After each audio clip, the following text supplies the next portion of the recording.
Like he's got 4 strikes and 1 spare. Mark doesn't have a double. No, he's got a 33. I count, yeah, 30. Back here for part 2 of the title match here in the scratch division from Triangle Bowl in Longview. Tanner Spacey looking to win his first career title and in good shape to do so as he leads by 33 right now, but going up against one of the best we have in Marshall Kent. We'll see what happens. Spare working for Tanner right now and leaves himself, as far as I'm concerned, the hardest spare in bowling there, the 3-6-9-10. That darn commercial break. You're coming out of break, kills you every time. Got a guest commentator over there. Hello. There we go. Got to avoid the chop any number of different ways on this ultra tricky sphere. Goes to left. Boy, I like it. I don't like it. I shot it like that for a couple of years, and my percentage was not. I am not a proponent of shooting that spare straight because you got to find a way to carry out the 8. You have to hit it exactly where he did. So, bottom line is that he did. So it's a spare. Lost a little bit of count, but he'll take it once he left it. Yeah, really. When you're a non-winner going up against a 10-time winner, hurdles like that are what finally gets you over the hump to actually win the title. That was an enormous spare right there for him. 4 good shots, win your first title.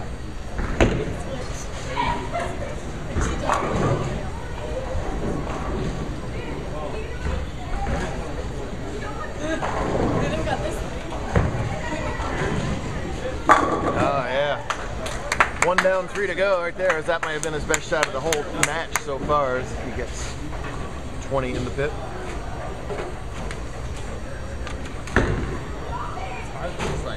However, it is never over when you're playing this guy for a tournament title. He can still strike out for 246 right now. He's so good he can get 20 pins every ball. He can. I don't know how he does it. He can still get 246 in the wood. Tanner going on a 225 pace.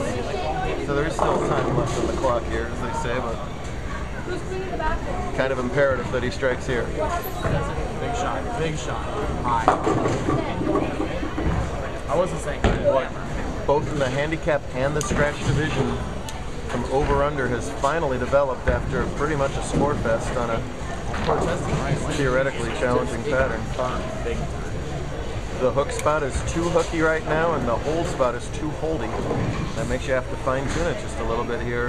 Right now, Kent down. Big trouble. Holdy? Sure. It's the opposite of hooky. A little bit of a sparry there for Marshall.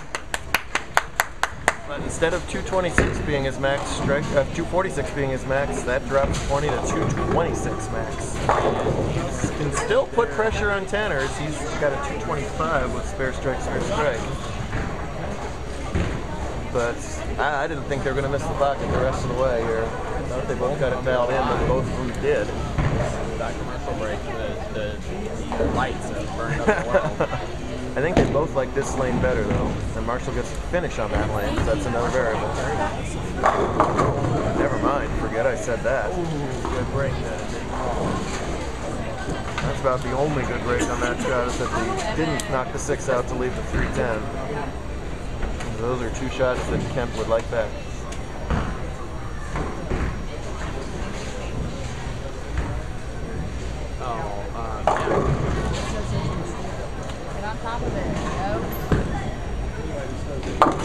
Oh no!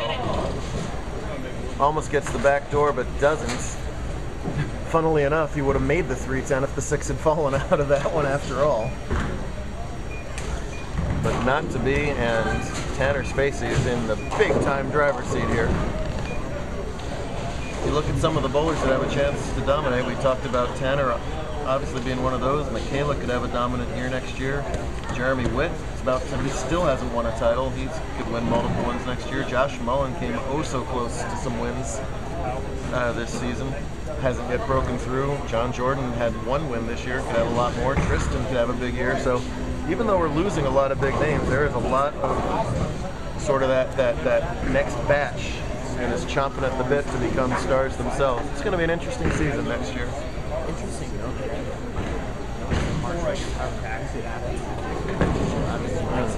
Good point. Good point.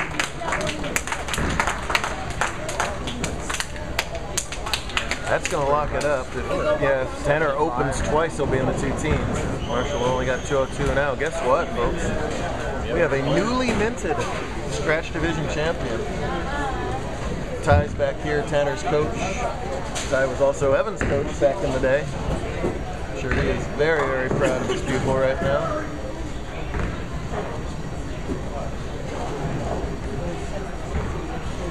Tanner, though, another good tip for the youngsters, still bowling as if this is, you know, a tie game right here. You still execute, let the scoreboard take care of itself. You worry about your bowling. Oh, and instead, I had Lisa 7-10, but what did I say 12 minutes ago? The pins bounce all over the place at Triangle. We have still never had a 7-10 converted on webcast before. This is a good chance for it. It doesn't matter, he's won the game no matter what. I want a video converted 7-10. Evan, get out of the way. Come on, Tanner. Bounce it. Oh! Come on! Oh, geez. What was that? Call it effort? Well, that is about the only thing that has gone wrong for Tanner Spacey right here, is he could afford that 7-10. He is going to win it all. And even bigger for him, winning a title against Marshall is obviously the best. It's like, that's the JBT equivalent of winning a title against Walter Ray right there. So I bet you you'll see Marshall right back in contention tomorrow for the big bucks. On his way out to Robert Morris on a full ride out there. So it'll just be guest appearances from now on. Suddenly the tricky becomes easy again once the pressure's off.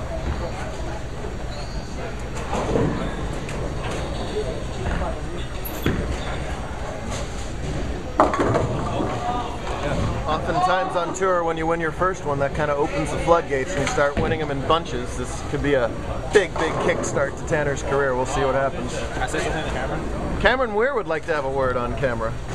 Just want to say, go Canucks, go! Yeah, oh, yes, one more game. Yes. Can they win in Boston? No. No. But They will win out. But it won't matter. If they don't allow 8 goals, they might win. Tell you what. Yeah.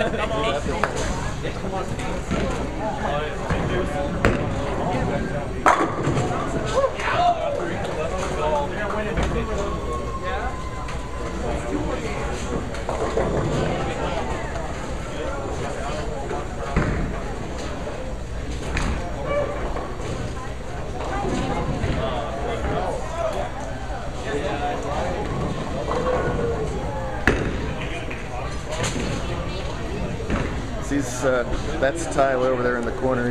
He's letting Tanner have his moment.